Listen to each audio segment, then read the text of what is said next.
বাড়িতে একটি মাত্র গাছ লাগান, জিনেরা কোনোদিন প্রবেশ করবে না এবং আপনি সম্পদশালী হতে পারবেন। আপনার ঘরের ভিতরে আল্লাহ তাআলা বরকত দিয়ে দিবেন। এই গাছটি হচ্ছে জান্নাতি গাছ।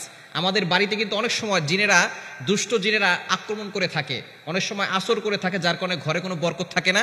একের পর এক মানুষ অসুস্থ হয়ে যায় এবং অনেক সময় জাদুটোনা হয়, কুফরি কালাম হয়ে থাকে। অনেকে জিন পাচার করে মানুষকে ক্ষতি করার চেষ্টা করে। আবার বর্তমান চিকিৎসা বিজ্ঞান এই জিনটা যে আছে এটা বিশ্বাস করতে চায় না। আল্লাহ তাআলা মানুষদের ব্যাপারে একটা সূরা নাজিল করেছে সূরাতুন নাস, আর একটা জিনদের ব্যাপারেও সূরা নাজিল করেছে সূরাতুল জিন। সুতরাং জিন জাতি বলতে কিছু একটা আছে, অদৃশ্য জিনিস, যাদেরকে আমরা দেখতে পারি না। আল্লাহ তাআলা তাদেরকে অদৃশ্য করে রেখেছেন। আল্লাহ তাআলা এই ব্যাপারে কোরআনুল কারীমের ভিতরে আয়াত নাজিল করে দিয়েছেন। ২৭ নম্বর পারা ২ নম্বর পৃষ্ঠার ৫-৬ নম্বর লাইন সূরাতুল জারিয়াতের ৫৬ নম্বর আয়াতে আল্লাহ বলছেন, ওয়ামা খালাকতুল জিন্না ওয়াল ইনসা ইল্লা লিয়াবুদুন, I have created the human and the jinn people to worship only me.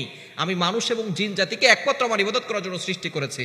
সুতরাং জিন জাতি আছে, এটা যদি কেউ বিশ্বাস না করে তাহলে তার ঈমানও থাকবে না। যেহেতু কোরআনের আয়াত এবং আল্লাহ তাআলা নিজে বলে দিয়েছেন, যদি কেউ বিশ্বাস না করে তাহলে তার ঈমান থাকবে না, সে মুসলমান থেকে খারিজ হয়ে যাবে। এজন্য জিন জাতি আছে এবং জিন জাতি মানুষকে ক্ষতি করে। যারা অনেক সময় ভয় পেয়েছেন, বিপদে পড়েছেন, তারা এটা বোঝে। আর যারা এখনো বিপদে পড়ে নাই তারা মনে করে জিন জাতি কিছুই না, এটা মানসিক ভারসাম্যহীনতা।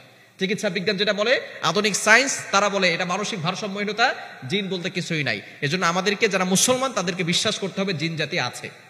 এই জিন জাতিগুলো কোন কোন গাছে থাকে এটা আগে আমরা জানবো। যেই গাছে থাকে, এক নম্বর হচ্ছে তেঁতুল গাছ। বড় যে তেঁতুল গাছগুলো আছে, আমাদেরকে অনেকে বলে, হুজুর অমুক রাতে তেঁতুল গাছে নিতে গিয়েছিলাম, তখন আমাদের অ্যাটাক করেছে, এরকম হয়।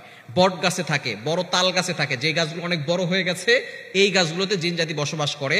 তবে একটা গাছ যদি আপনার বাড়িতে লাগাতে পারেন, আপনার ঘরে ঢুকবে না, সেটা হচ্ছে জান্নাতি গাছ, বড়ই গাছ।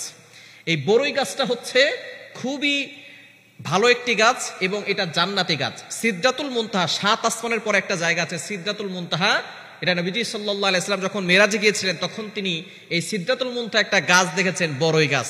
এই বড়ই গাছটা এত বড় গাছ, যার পাতাগুলো হচ্ছে হাতির কানের মতো, এবং তার বড়ই, এক একটা বড়ই হয় ১২ মণ ওজনের, ১১ থেকে ১২ মণ ওজনের এক একটা বড়ই হয়। নবীজি সাল্লাল্লাহু আলাইহি ওয়াসাল্লাম নিজে এসে মেরাজ থেকে বলেছেন যে সেখানে একটা বড়ই গাছ আছে। সুতরাং এই গাছটা হচ্ছে জান্নাতি গাছ। এবং আমরা যখন ইন্তেকাল করি, তখন কিন্তু আমাদেরকে এই বড়ই গাছের পাতা দিয়েই আমাদেরকে কিন্তু গরম পানি দিয়ে তারপরে গোসল করানো হয়। নবীজি সাল্লাল্লাহু আলাইহি ওয়াসাল্লামের কলিজার টুকরা সন্তান যায়রাব রাদিয়াল্লাহু তাআলা আনহা, তিনি যখন ইন্তেকাল করেছেন, তখন তাকে, বুখারী শরীফের হাদিস, এই বড়ই গাছের পাতা দিয়ে তাকে গোসল করানো হয়েছিল গরম পানিতে। এটা কেন? বর্তমান চিকিৎসা বিজ্ঞান দেখতেছে যে বড়ই গাছের পাতা দিয়ে গোসল করানো হয় কেন। খুব সুন্দর সুন্দর সাবান আছে, অনেক সুগন্ধিযুক্ত সাবান আছে, এটাকে অনেক ক্লিন করে। কিন্তু বড়ই গাছের পাতা দিয়ে কেন করা হয়? যখন গরম পানির ভিতরে বড়ই পাতা দেওয়া হয়, তখন